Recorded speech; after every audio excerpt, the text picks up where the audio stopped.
Okay, so let's start at the very beginning. I would say take this opportunity to kind of give you a little bit of a backstory.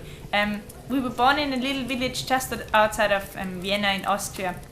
Growing up in a very musical household, our dad was running a very successful recording studio, so there was always different musicians coming in and out, different genres. He had like hip-hop people over, and he had like folk musicians over, and like classical musicians. So it was a very diverse mix of styles that we were exposed to. So I guess it sparked our interest in just picking up guitars naturally, just because it's always been a part of our surroundings. So at about, I think when we were 10 or 11, we started playing drums and guitar ourselves. You even started off with the bass. Smoke on the Water for 2 hours. And we just started kind of having to go with harmonies and like playing our first Beatles covers. All My Lovin' was the first one of the first ones, I think. And then because in Austria there wasn't really a scene, you couldn't just go and play at the pub or open mics and stuff like that. There's no such thing. So our parents decided to kind of have us make our first experiences in performing in a country that would appreciate it more. So we went to... I think there was especially because our dad worked in the Austrian music scene, and he knew how bad it was, or how kind of disheartening it could be. So we decided to go on holidays to LA for a month and make our first baby steps in live performances there, which I think was a brilliant decision because it was much more rewarding. And I remember we were so intimidated by open mics, the fact that you just go up and play songs, and you had all those professionals playing. Probably they weren't as good, but as a 12-year-old we were really impressed by everyone that could play a few more chords. And I remember this one time we had this song written called Alone. I Let You Down. So Mona let me down. She chickened out. She said she's not going to do it. Probably a wiser decision. But I did it anyway, and I think it went alright. But I could feel my heart in my chest, like up in my throat. I was so nervous. So as soon as I finished the last chord, I just broke into tears. It was so sad. And everyone thought like I'm crying because the song is so emotional, or because something happened to me. But it's just that I was so nervous. Well, so you'd think this wasn't for us, this live performing thing. But we gave it another go over time, and when we came back to Austria, I kind of kept playing, and we actually started planning our first big live show when we came back from America the first time. We wanted to put a concert on for our friends and family. So together with our dad and stepmom Michaela, we formed this group called MonaLisa and Band, right? That was before MonaLisa Twins. It's the pre-MonaLisa Twins era. Yeah, it's like the Quarrymen of MonaLisa Twins. And we picked songs from the 50s onwards to 2007, from different genres, different time periods, different styles, and it was great because it gave us a real overview of what we could be doing, because we at the time found our calling, if you want to call it that, and we got really hooked on the 60s. We discovered our dad's record collection of the Beatles stuff, MP3s, very modern, and that really gave it this extra spark. It just sparked a whole new level of interest. It was like what's the angel called that makes you fall in love with people for Valentine's Day? The one with the heart in the wings. With the heart and it shot us in the heart, and it kind of sparked like a whole new level of appreciation for music. For us, we were just thinking, why does no one listen to this? Like, no one of our friends, no one of our people our age knew about this amazing music. So for us, nothing that's aimed at our generation comes close to what music from back then is doing for us, or how it makes us feel. So we thought we want to bring, or at least try to bring some of that back. So we've been on that quest ever since. And from then on, we made it this sort of tradition to combine each one of our holidays with video making, and we first started our YouTube career. So right after we did this family concert, we went to America again the year after, and we did 3 California related songs. We did California Dreaming, Hotel California, and San Francisco, available in our online store.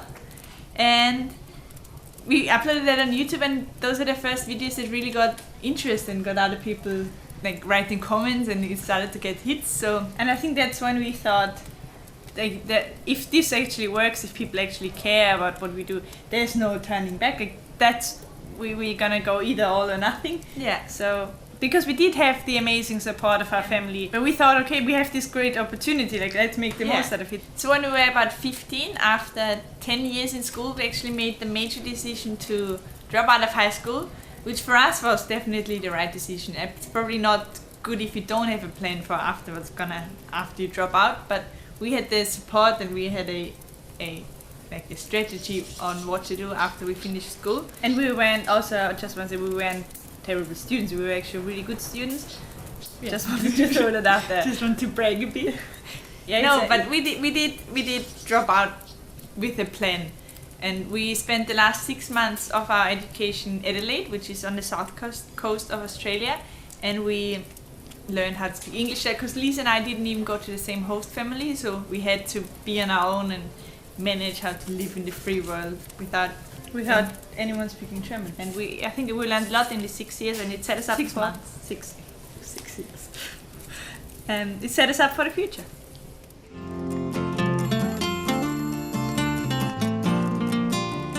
We knew the next thing for us we wanted to focus on was writing our own music. So we had the luxury of having the studio right in our house, because that's where Dad was working all the time, and that's where we spent so much time anyway. We actually spent quite a lot of time just finding the right guitars and the right sound. Actually, funnily enough, our most successful or our most watched YouTube video to this day, which is a cover of While My Guitar Gently Weeps, we filmed on our journey to find the right instruments when we went to Cologne. Because again, we combined traveling with video making.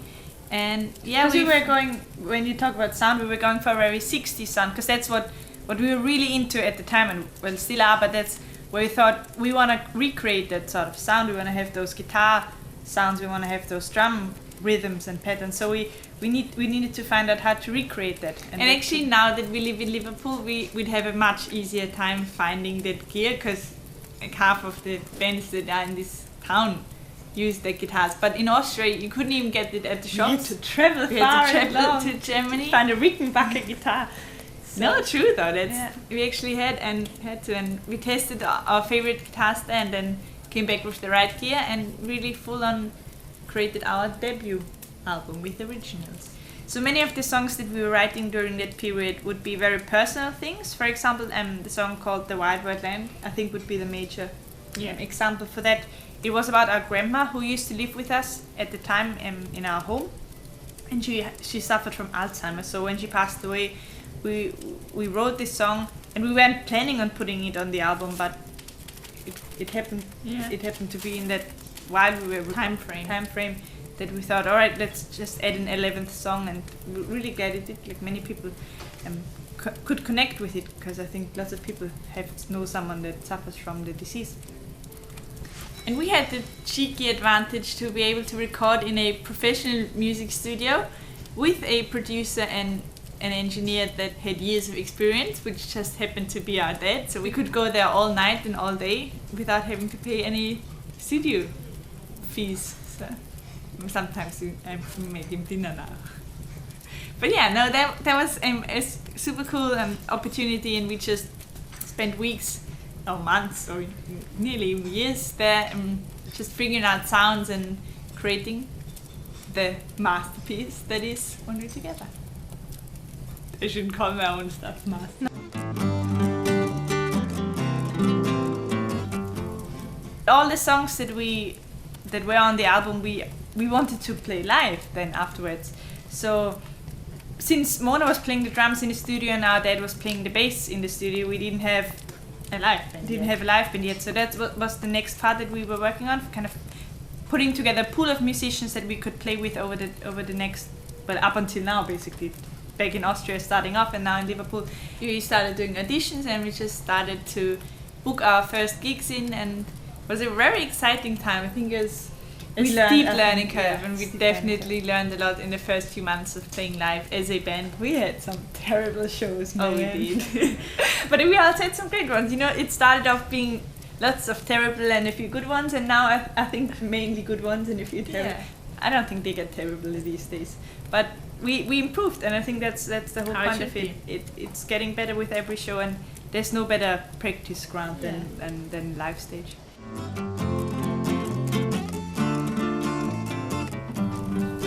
So towards the end of our, I think probably 2 years period of extensive live playing in Austria, we started concentrating more and more on the YouTube side of things, because we just realized that the numbers that we reach on YouTube are much higher than we could ever reach by playing little shows. So we decided to put all our energy on this for a few months and see what happens. So we did a video for each week for a good few months, and just completely really built up our catalog on stuff on YouTube.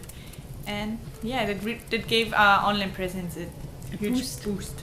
A boost.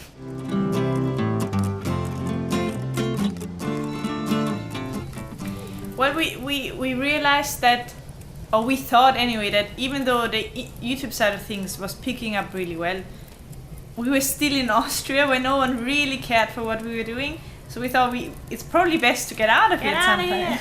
So we checked out London. That was the first place we went to, because we thought America, it's maybe at some point, but we need to get out of Austria first, somewhere closer. So we checked out London a couple of years ago. And yeah, it was just expensive. It was just way too expensive. It was great. Like, the music scene was so much better, but we couldn't really have lived there for too long. Or at least we just didn't feel like it was at the right time to do this. So what we decided to do first was actually go and spend a few weeks in Ireland, because we've heard that the music scene there is very probably supportive of what we do. They like a lot. Basically, from then on, after we've been to London, the quest started of where we have to go.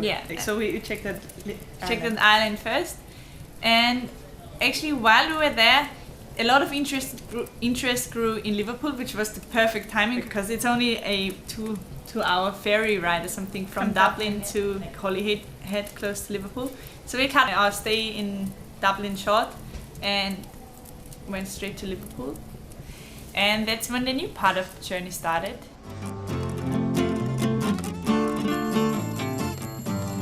We were actually really ill for like a month. I think we caught every virus there is to catch in Ireland. We had no antiviruses in our body yet. So it took us a few months to recover. But actually while we secured our freshly rented house in Liverpool, 2 weeks after we came, our parents packed the studio and the furniture and everything we had in a van and a trailer, and made the way up to Liverpool so we would eventually reconnect. It took a while though, because their engine exploded and stuff went everywhere in Belgium, I think. We were deadly ill. That's what it felt like. They had a car explosion. It didn't seem like it was meant to be at first, but it was all like after getting through the rough start, it was so worth it. It's the best decision we ever made. And now we're here. You have to think within 2 weeks of even getting the idea in our heads to go to Liverpool, we actually had the keys to our rented house in our hands. So that was quite a spontaneous and quick decision, but it was well worth it as it turned out.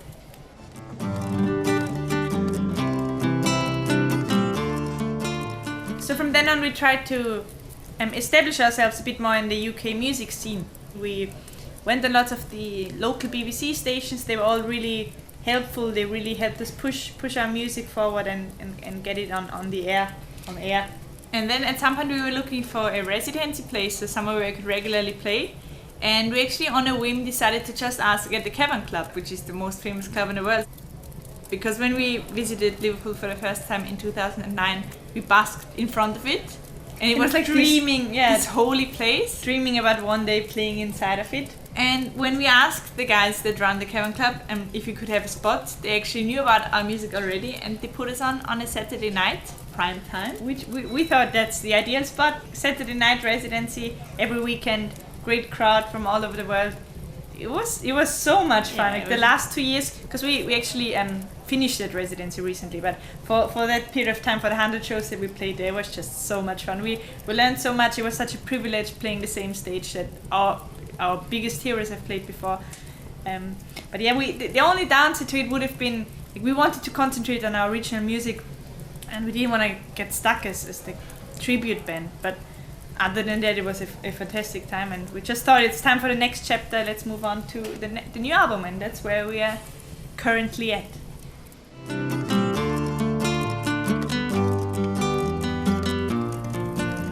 we now just think it's time for the next chapter. We had so much fun throughout the last 2 years since we came here to the UK. We got like the honor to do a lot of cool stuff. Yeah, brilliant. Like Steve Harley was one of the main beats. We went on tour with Steve Harley and Cockney Rebel in November 2015. And just great for every musician to be part of a tour of that size. Seeing how it's done, having an experience of what it's like to be a touring musician. He even took us to Abbey Road Studios to record with him, which was another big tick on the list. That was brilliant. And yeah, just amazing 2 years. And now it's time for the next chapter. Now we're gonna finish the next album and then see what's happening next. Going back to locking ourselves in the studio, working on the new songs, because yeah, you can be as good as you want on stage if you don't have any new songs. Like people will not. Time. People want new music. We want new music. That's what it's all about.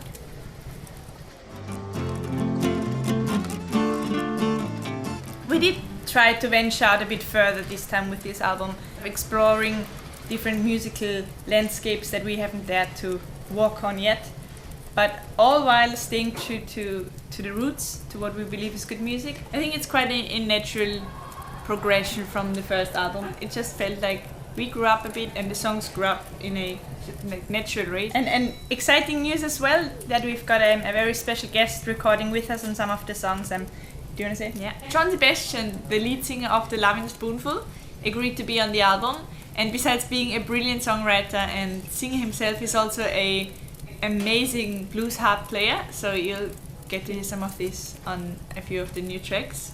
I'm just me as a fan of John Sebastian. I'm excited to hear his work featured on our songs, which is the best of both worlds, really.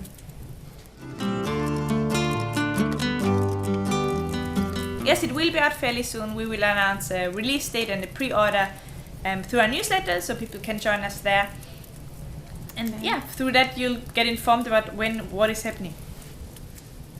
And a lot is happening.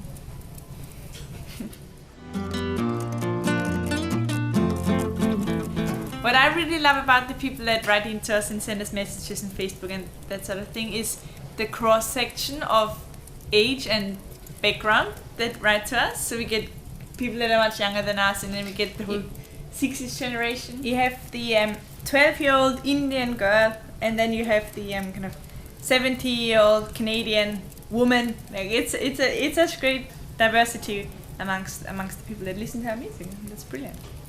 And the overwhelming support of some of the individual people within that audience is mind-blowing. Of course, the drinking out of this. And like, those are people that sent us this cover. Yeah. It's a band from Blackpool. That's like, we got this from an American fan. Your necklace is by it's like 3 individual people that sent us stuff and instruments and like we are surrounded by all your presents, which is it's so often stuff that we actually make use out of, like all the instruments that we've got. Like so much of that is by fans, which to us it's a bit mind-blowing. And what's also so cool to watch is all the communities that build around our music, which I think is so fascinating, like and friendship fun. Even like people become friends. Like people meet up in America that we've never met, but they meet through our music. So we have the Intergalactic fan club on Facebook, and we have a Russian fan club, and there's people from Italy forming groups. So that's so cool. We would have never thought that was gonna happen, but it's a beautiful thing to see. What kind of blew our brains was when we started getting response or feedback from people that we looked up to, musicians that we admired, and talked about our music. Yeah, it's unreal if you end up like reading a message from Donovan that says like nice things about your original album and points out his favorite songs. So that's just such a compliment, and it means a lot to hear that from the people that we look up to, and yeah, we grew up listening to. I think in the end this is what holds it together, that we're 4 people that really trust each other. We all have our strengths, we can work together, everyone's got each other's backs. Everyone's got skills, like so many. all the skills. No, I think we really complement each other, which is a good thing. And you know that no one wants to do any harm to the other one, so which is a reassuring thought in the crazy world out there, especially in the music industry. So I think it's a good setup. And even though you don't see Dad and Michaela on stage with us and kind of performing, and we write the songs with them, we work with them, we make plans with them. They do so much of the work that you don't immediately see, but it goes on in the background. And no better kind of way to share what we do with the people that we love the most.